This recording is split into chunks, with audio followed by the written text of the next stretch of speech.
वे दृष्टिबाधित हैं, लेकिन मंडलायुक्त के रूप में वहां कार्य कर रहे हैं, एक आईएएस के रूप में वे भी काम कर रहे हैं। यानी हमारी संकल्प शक्ति और हमारा आत्मबल हमारे द्वारा हमारी सामर्थ्य का उदाहरण प्रस्तुत करते हैं। और इसलिए भारत की मनीषा ने, भारत की ऋषि परंपरा ने कभी भी शारीरिक बनावट को व्यक्ति की सामर्थ्य को आंकने का माध्यम नहीं बनाया। हर व्यक्ति ईश्वरीय कृति है और मनुष्य उस ईश्वर की सर्वश्रेष्ठ कृतियों में से एक है। अगर हम भी हरेक मनुष्य के अंदर, हरेक जीव के अंदर ईश्वर का वास मान करके उसके प्रति सद्भाव और सहानुभूति रखते हुए अपने स्तर पर थोड़ा भी उसके प्रति संबल दें, तो मेरा मानना है कि समाज के सहयोग से एक बड़ी संख्या में जो लोग अपने आप को उपेक्षित पाते हैं, उस उपेक्षित होने के भाव से हम उसे दूर करते हुए उसे भी समाज और राष्ट्र की मुख्य धारा से जोड़ करके उस दिव्यांग जन की सामर्थ्य से, उसकी प्रतिभा से समाज को लाभान्वित कर सकते हैं। जैसे अतीत में हुआ है और आज भी जिन्हें थोड़ा सा भी संबल मिला, उन्होंने अपनी सामर्थ्य से, अपनी प्रतिभा से समाज को आलोकित करने का काम किया है। यह कार्य वे भी कर सकते हैं। बहनों और भाइयों, आपने देखा होगा कि आदरणीय प्रधानमंत्री जी ने पहले दिव्यांग जन के बारे में लोगों की जो दृष्टि थी उसको बदला है। पहले विकलांग कह करके या कुछ अन्य भाषा का उपयोग करके लोग उन लोगों के प्रति एक दूसरी दृष्टि रखते थे। आदरणीय प्रधानमंत्री जी ने देशवासियों के सामने भाव रखा कि नहीं, अगर कहीं अभाव है तो ईश्वर ने उसकी प्रतिपूर्ति भी की है। हो सकता है कि शारीरिक रूप से उसका कोई अंग कमजोर होगा, लेकिन वह मानसिक रूप से परिपक्व है। आप उसे थोड़ा सा संबल दें, वो आगे बढ़कर के अपनी सामर्थ्य से, अपनी शक्ति से, अपने आत्मबल से वह समाज के लिए और राष्ट्र के लिए अत्यंत उपयोगी होने वाला है। और यह सदैव से मान्यता रही, लेकिन बीच के कालखंड में हम लोगों ने विस्मृति के कारण उसका उपयोग नहीं किया। परिणाम रहा कि एक लंबे समय तक दिव्यांगजन शासन की सुविधाओं से वंचित रहे। मुझे याद है, जैसे भी मंत्री जी बता रहे थे,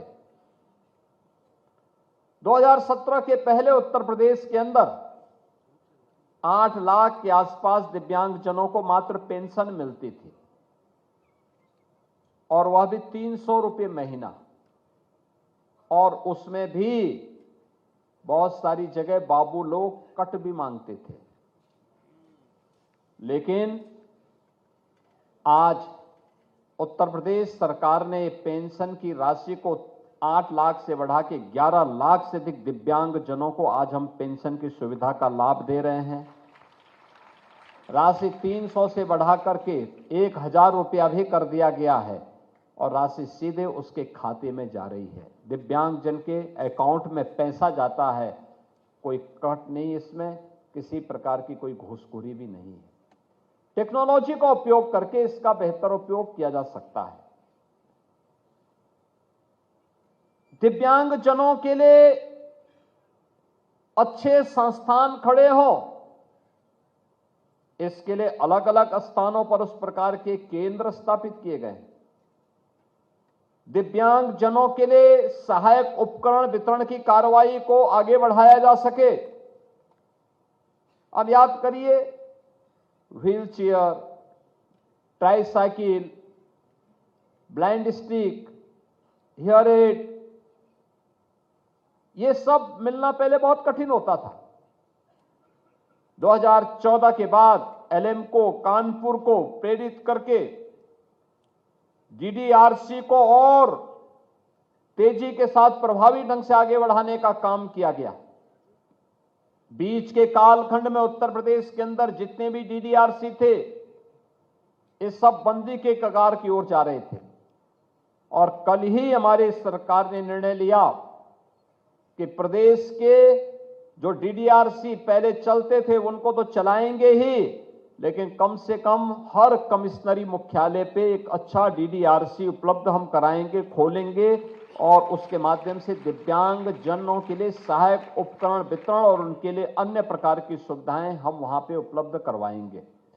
आज यह शब्द दिव्यांगजन जो प्रधानमंत्री जी के द्वारा दिया गया है, यह सम्मान की एक नई भाषा, एक नए भारत की सोच का प्रदर्शन भी करता है। दिव्यांग जनों को स्वावलंबन के पथ पर अग्रसर करने की दिशा में उठाया गया एक कदम नए भारत के सामर्थ्य को प्रदर्शित करता है। नया भारत हर व्यक्ति के साथ, हर व्यक्ति के स्वावलंबन के साथ, उनके सम्मान के साथ सरकार खड़ी है। इस बात को लेकर के आज हम लोगों ने इस दिशा में एक नया प्रयास प्रारंभ किया है। आज आपने देखा होगा कि सरकारी भवन, परिवहन और सार्वजनिक स्थलों को बैरियर फ्री बनाया जा रहा है। हमने हर एक स्तर पर इस कार्य को आगे बढ़ाया कि शिक्षा व्यवस्था को सुलभ विद्यालयों में बदलने का अभियान चल रहा है। ब्रेल लिपि,